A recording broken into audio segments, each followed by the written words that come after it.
One of you wrote under one of my most recent videos, who's here watching Matthew's dating tips and not dating at all? That was from Cook with You 2024. That was the most liked comment on the video with 546 likes at the time of making this video and 63 replies, many of them concurring with Cook with Yu's comment about watching the videos and, dare I say, loving them. She didn't add that detail, but I'm gonna assume that that's what she meant, but not out there dating. I wanted to talk about this. I have heard it said many times by people, they feel like actually going out there and dating is going to mess up their peace in some way. That they have found this nice, cozy, comfortable way of living. They have found their equilibrium between their work, their hobbies, their friends, the things they're doing, and the idea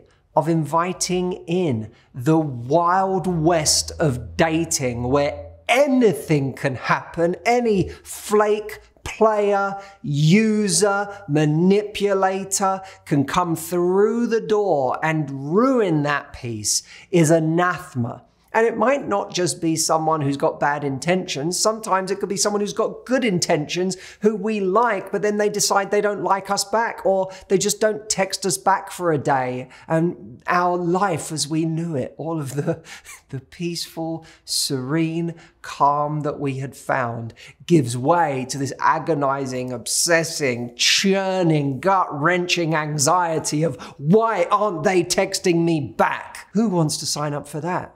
I get it. I get it. Far easier to stay under the blankets in our bed and just live life and go, screw all of you, people that I could be attracted to. I don't need you in my life. I'm fine. But here's the problem. The very watching of these videos, assuming you don't just like the sound of my voice or the way that I say things, for many of you, the deeper desire in watching these videos is because you would like to find love. You would like that companionship in your life. In fact, you would like it very, very, very, very much. And it's a desire that's not about to go away. So you can lock that desire up in the cupboard and decide to try to go to sleep, but eventually it's gonna start banging on the door. And over time, the banging gets louder, and our peaceful life that we're protecting doesn't feel nearly as peaceful as we've tried to convince ourselves it is, because the banging is now actually starting to keep us up at night. Hiding away isn't always the best solution to something that we feel could threaten our peace. What I prefer is the idea of knowing how to defend your peace so that you can go out there and look for what you want, but you become masterful in your ability to guard that peace. So let's talk about how to do that. I have 5 ways, my friends, my fellow love monks. For those of you that are new to the channel, I am Matthew Hussey, author of the New York Times bestselling book, Love Life: How to Raise Your Standards, Find Your Person, and Live Happily No Matter What. And for the last 17 years of my life, I have been known for helping people on their journey to find love. For those of you that have been enjoying the book, by the way, every single Friday, I have a new written piece that goes out to my private mailing list that I'm really proud of. It's free, it's super practical. I have strategies for finding love in there, strategies for communicating standards, ways of becoming more confident, and just generally advice every week written in the same style as the book that can help you, that I don't publish anywhere else. So go join that list if you haven't already. I'll leave a link below, the3relationships.com. And I look forward to sending your first email to you this Friday. Number 1, let's talk about comfort and risk. The way I see life is that it's always a negotiation between comfort and risk. Imagine a coin, and comfort and risk are 2 different sides of the same coin. The comforts that we have in our life, which there's nothing wrong with, right? We can have some really lovely comforts in our life. There's nothing inherently wrong with comfort. The comforts we already have in our life, most of them have likely come from us having taken a risk at some point. right? If you ever had a relationship or have one right now, you probably had to take a risk to get that relationship. You had to go on an app and risk rejection. You had to approach someone and risk rejection. You had a first kiss that could have gone badly. You had all these little moments along the way that represented risk. Someone could have rejected you, but you ended up with a relationship, a form of comfort because you took a risk. If you have a job right now that you're proud of, you probably took a risk to get that job. You went into an environment where you could have been rejected at the job interview stage, or you could have been fired in the trial period. Anything could have happened. So when you went for your job, you took a risk. If you're now secure in that job, comfort arose out of that risk. The same is true of things we get good at in life. Anything you're competent at as a skill right now, you're competent at because you risked sucking at it. You probably did suck at it in the beginning and you got better. And eventually it became something you were very comfortable with because you're competent in it. But that came from going through a period of risk. The things that create comfort in life often start with a degree of risk. Now, my question to you is, are you wanting a relationship because there is some high level comfort that could come from that? In other words, there might be the comfort of intimate connection, the comfort of sharing your life with someone, the comfort of having genuine love in your life, of being accepted. These are beautiful forms of comfort, right? And they're the kind of comfort that can be found in a great relationship. Now, if we want a higher level of comfort in some area, then we usually have to take some risk to get to that higher level of comfort. What we have to be honest with ourselves about is whether the level of comfort I am at now is genuinely everything I want, or whether there is a higher value version of comfort that I'd like to have in my life. Doesn't mean I need to have it, but that I'd like to have in my life that will necessitate me taking some risk. Risk and comfort, two sides of the same coin. To get to higher levels of comfort, we have to be willing to take a risk again. Now, here's the really encouraging thing about this. If you take a risk, if you're going out there and taking swings in your love life to make things happen, and it doesn't happen, I truly believe that there is a greater degree of peace in that, i.e. in knowing that you're doing what you can towards that goal, than there is in trying to pretend that the goal's not important to you and doing nothing to contribute to it. Because I believe if we get to the end of our lives and look back and say, you know what, I gave love a shot. I opened myself up to it. I put myself in situations where it could happen. I took a few risks. I was brave. I was courageous, and it didn't happen for me. I believe that we'll still be able to sleep at night. We'll still have a level of peace that says, I tried.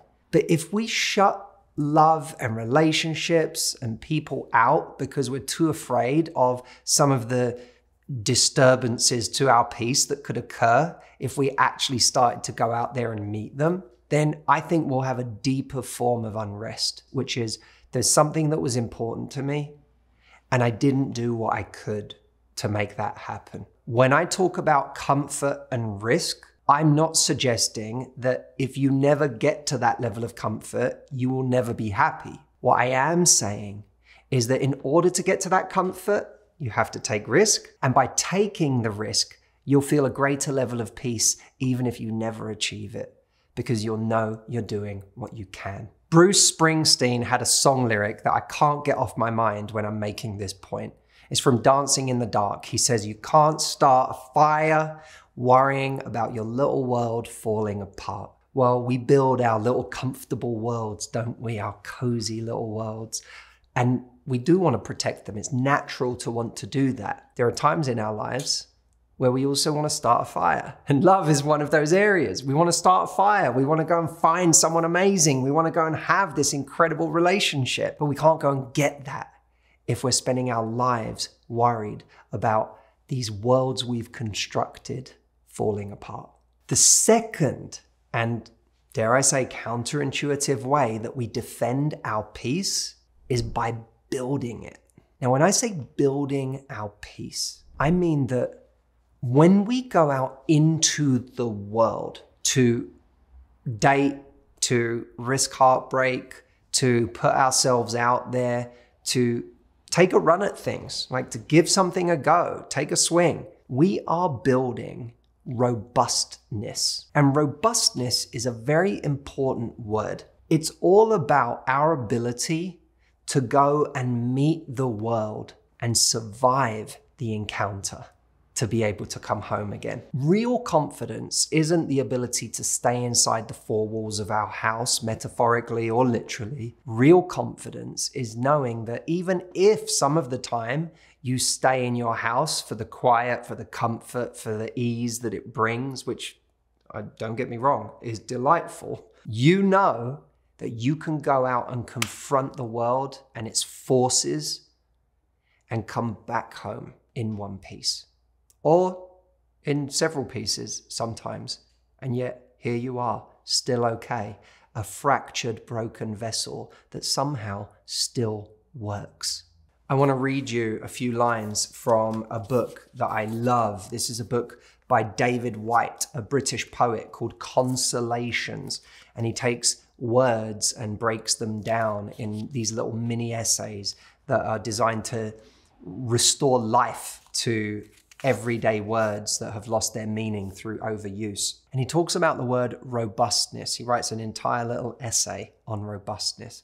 It says some things that I couldn't put better myself. So here's robustness in David Whyte's words. And as I read this, I want you to see your own dating life or your own desire for love and your resistance to go out there and take the knocks that might be necessary in order to find it. Robustness is a word denoting health, psychological or physical.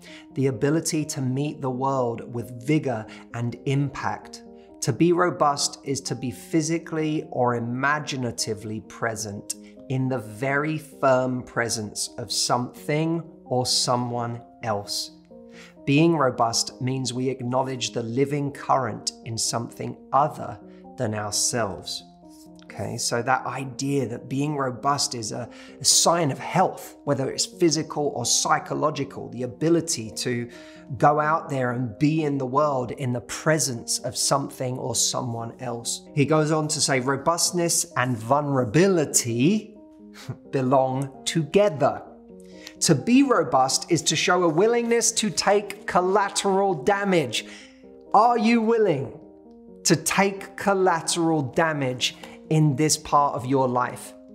Or are you afraid that you cannot handle it? Might you be wrong about the fact that you can't handle it? To be robust is to show a willingness to take collateral damage, to put up with temporary pain. They won't text me back. Noise, chaos. I don't understand this person. They are confusing me. Or our systems being temporarily undone. My life doesn't make sense today. I was happy yesterday. Today I'm in a bad place. I don't feel like I'm anchored to the things that make me feel good anymore. I feel like this person has disrupted my peace, my equilibrium. A robust response always entertains the possibility of humiliation.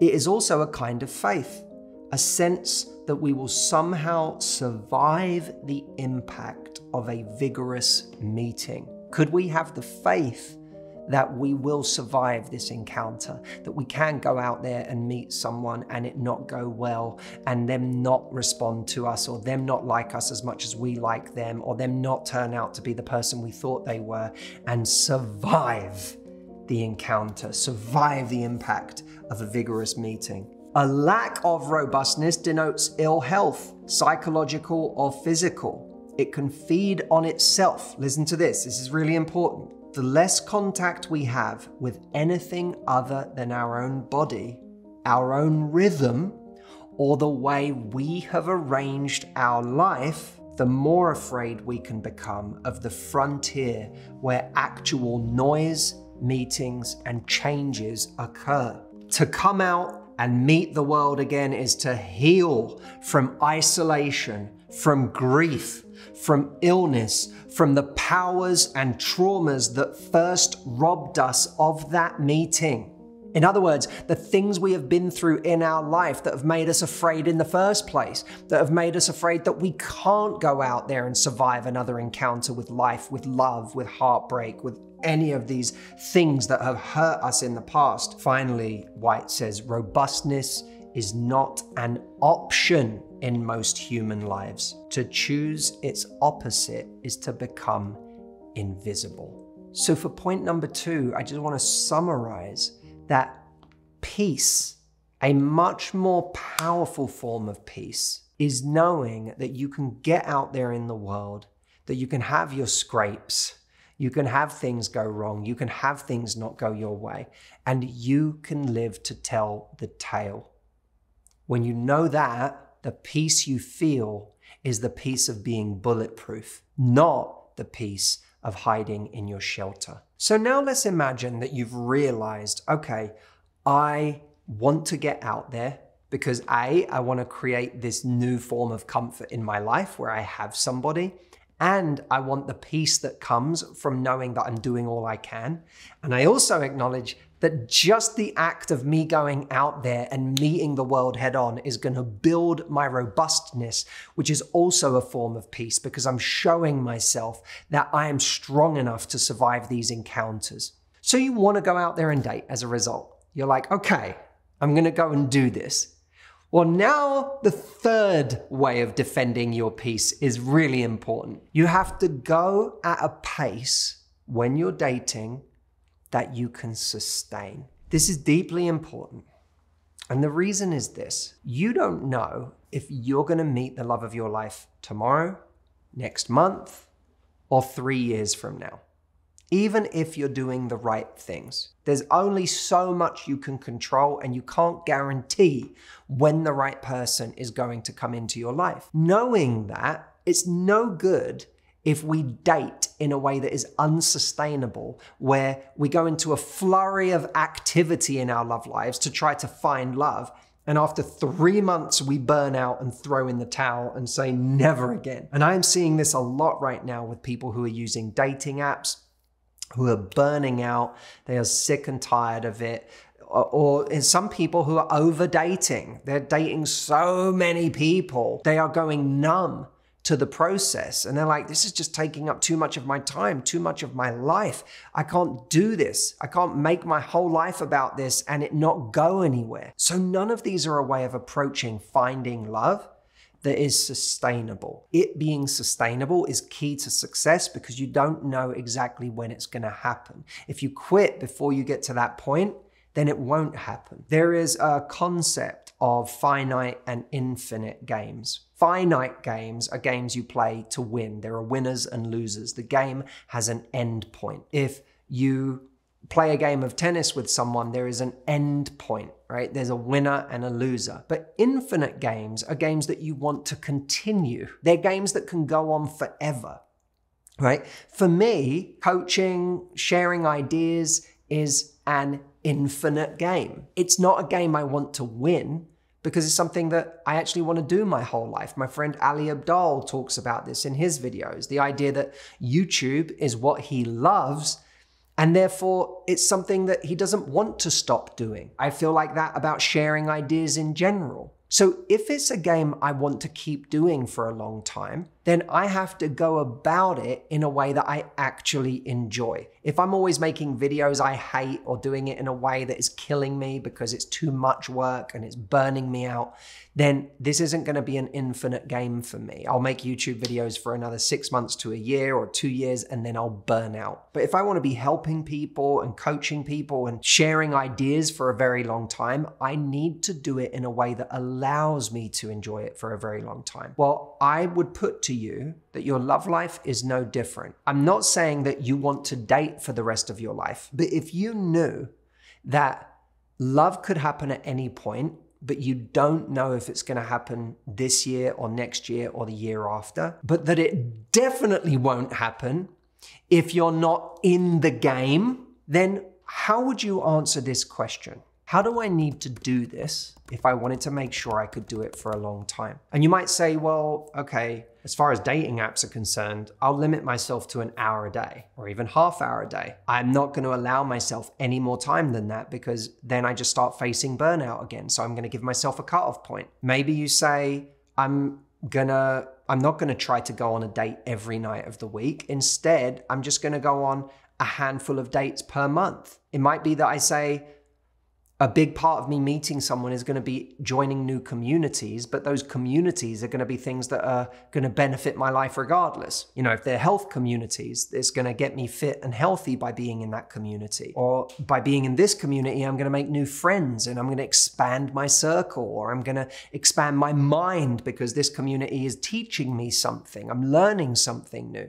These activities that I want to do are things I'd like to do anyway, or they're things that will just be additive to my life. If the worst that comes of it is that I get good at new things, I meet new people, I develop new friendships, and I expand my mind and I have a sense of community, that's awesome. The bonus is that it could also bring me love. So you might say that's part of playing the infinite game of keeping myself open to the possibility of finding love. You will have your own personal answer to this. But it's an important question to answer. If I wanted to do the things that made it more likely I would find love for a long time, how would I do them? Go at a pace you can sustain. And if you do that, you will defend your peace because you won't be burning out and doing things that you really don't want to do. Instead, everything you do to find love will benefit you in one way or another outside of the world of finding love. And by the way, this is just as important when it comes to actually finding love. One of the reasons a lot of people struggle in dating someone is they meet someone they really like, and everything they were doing to find love comes to a crashing halt. They no longer care about those hobbies they were doing or the ways that they were showing up in the world, their activities, the things they were doing to expand their network. All of a sudden, everything becomes about this one person. And now they put so much pressure on it, they sabotage it. So if you've ever heard of that idea of running through the target, sprinting through the finish line, you can actually see that as part of the infinite game. A lot of what I do to find love shouldn't be things that I just abruptly stop when I've found love. And if they're things I don't want to stop just because I found love, then I'll know I was playing the infinite game during the dating process. And by the way, for anyone who is watching this thinking, I'd really like someone to help me design my life in such a way that I can find love sustainably along with everything else going on in my life. That is exactly what we do for people in the Love Life Club. This is a private, exclusive community of people that I work with year round to help them find the love they're looking for. And it's an amazing community with so many resources that can help you. So I'll leave a link below if you want to find out more about that and come join us and make me your coach for the year. The fourth way to defend your peace when you want to find love without sacrificing finding love is to know how to hit the reset button. What I mean by this is it's very easy for us to go on a date and for it to be a disappointing date, a demoralizing date. Maybe you were dating someone who just came across as very, very strange and you were like, really? This is what's available to me? This is what's out there? Or maybe you get rocked because someone you had a great date with didn't text you after the date and never asked you out again, or someone you slept with suddenly goes cold. These are all things that have the potential to take away our peace. And so we have to have a way of hitting the reset button. And one of the things that I do to hit the reset button after anything that can rock my peace, whether it's in the past, my love life, or in the present, it could be a business opportunity or an appearance where I didn't come off well, or I don't like myself in that appearance on TV or whatever it was. I have to have a way of coming out of that and reconnecting to all of the things in my life that are important to me and that this thing does not affect. I want you to consider for a moment what those parts of your life are. And in some ways, what's ironic is those things that are separate from and bigger than whatever your latest disappointment is in your love life, those were the very things that you were trying to protect in the first place. When you were doing this with your life and going, I don't know if I want to invite in the unknown, unpredictable forces of love. I have my friends, I have my hobbies, I have my job, I have my family, I have my dog or my cat or whatever it is that makes me feel stable and comfortable and safe. I have all of these things already. Remember that those are all the things that you're taking with you into whatever risk you're taking, whatever swings you're taking in your love life. They don't go away. What happens is when we get into a relationship that destabilizes us, we disconnect from these things.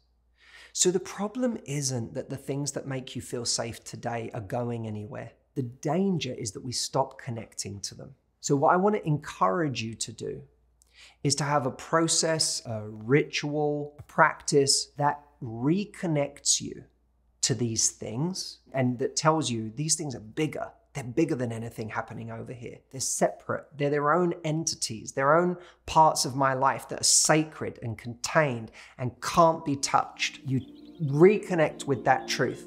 And it might be as simple and practical as you get off of a date, you go home, and you have on your computer or your phone, you have a list of all of these parts of your life that you're incredibly grateful for, that make your life rich in meaning and love and opportunity or just depth in other ways. And you read each one and you connect to it. You say, I have my mum, she's amazing, she takes care of me, she loves me, she sees me, she knows who I am, and she accepts me, and that relationship is one that I'm so lucky to have. My best friends, you know, those people in my life, and I have such a laugh with them, and going through life with them is just the best. I love it. You know, my hobbies, whatever I do, my painting, I love it. It's a world I lose myself in, and it means so much to me, and it's always had so much richness. It's a whole universe just on its own is my painting. You know, you connect to those, deeply connect. And the more you connect to those universes that are your family, your friends, your hobbies, your work, the thing, nature, whatever gives you a sense of purpose or transcendence, the more you connect to those things, the more you realize that these things are sacred and they can't be touched. Know that you can hit the reset button every single day, and if necessary, many times a day. And that will shrink the effects of any disappointments over here in your love life to their appropriate size. And by the way, when you do this list, recognize that there are probably things in your life that are incredible that you haven't even chosen to spotlight in this way, to recognize in this way, and shine a light on those. Tell yourself, oh my God, there's this other thing in my life that's amazing that I haven't even been grateful for. You know, for me, it's like, oh, living in America. I'm living out my dream of living in America. When was the last time I actually stopped to appreciate that? To appreciate the fact that this country that when I was a teenager, I was so excited at the idea. It was a dream, beyond a dream, that I would ever live here. And I'm living here. When was the last time I stopped to actually appreciate that? Right? So what's that thing for you? Not just the obvious things, but the less obvious things that maybe you've taken for granted. And if you shine a light on them, can make you realize that your world is so big and that you can minimize the importance of your love life at any time you need, just by consciously reconnecting or connecting for the first time to other amazing worlds in your life. Number 5, our final one, the 5th way to defend your peace when you're out there trying to find love is to recognize that you can already be happy enough exactly where you are, even if nothing in your love life changes. Some people will say, that's exactly where I started, is saying that I am happy enough with my life the way it is. I don't even want to find love. But I think that that is a little bit of a cop-out. Maybe not for everyone, but for a lot of people. Because in my experience, happy enough doesn't make us say, you know what, that thing that's really important to me, I'm gonna leave it. It makes us say, you know what, I can take some big swings because I know that I can always come back to my life just as it is and be okay. So I don't actually need to worry about the rejection. The rejection isn't catastrophic for me because my life as it is already enough. And I want to read you the very small part of my book, Love Life, and I called the last chapter Happy Enough. I write, but when something as important to our happiness as romantic love is missing, how do we get by? By learning to be happy enough. I like happy enough. I've liked it for years now. Some will see that emotional state as settling by another name, a way of copping out on what we really wanted. For me, happy enough has not only served as an essential way of surviving life's inevitable disappointments and losses, it has also formed the basis for a deep sense of peace. The kind of peace that has served as the foundation for taking more risks, getting more involved with greater results. Happy enough begins with us first radically accepting where we are now, and then concluding that if nothing changed, we'd actually be okay. That doesn't mean there aren't things we want to strive for. It just means we aren't starting from a place of scarcity, but a place of peace.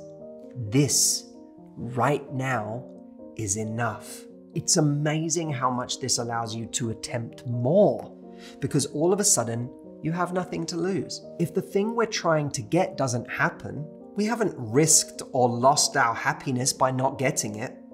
When we think of someone with nothing to lose, we often think of it in a negative sense, as in someone who has nothing. But when we are happy enough, we have nothing to lose because we can look at our life today and recognize that it is already enough.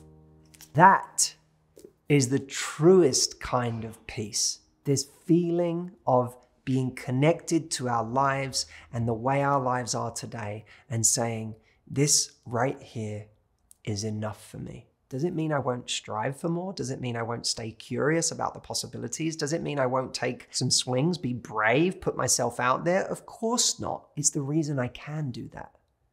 Because I know if none of those swings come off, I can still come back to my life, which is more than enough for me.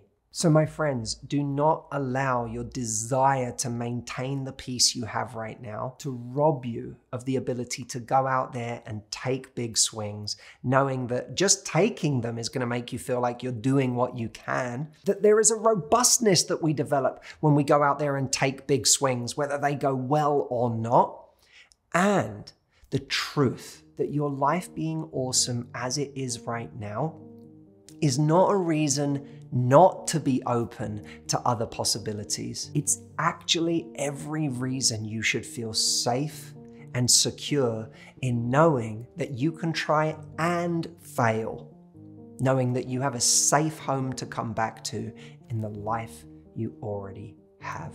For everyone who has watched this video, who is now going to go and venture out into the world of love, there is something you will absolutely need, and that is bold standards, because there is a lot of nonsense out there right now that you need to make sure you don't entertain or engage with. I've created a free guide showing you exactly how you can have bold standards and what they look like in practice by giving you very specific things that you can say to uphold your standards. You can download this free guide at boldstandards.com. This is from a series of practical written guides that I created for my Love Life members, but I am releasing this one to all of you for free. So I urge you not to go out there and date without this guide. You can get it for free right now at boldstandards.com. Thank you so much for watching this video. Leave me a comment, let me know what you thought. And if you enjoyed this video, I think you'll also enjoy this one. We have picked it especially to be a good pairing, a good wine pairing. It's not quite a taster menu, but it is like one good pairing that you can get between this video and this one. Check it out.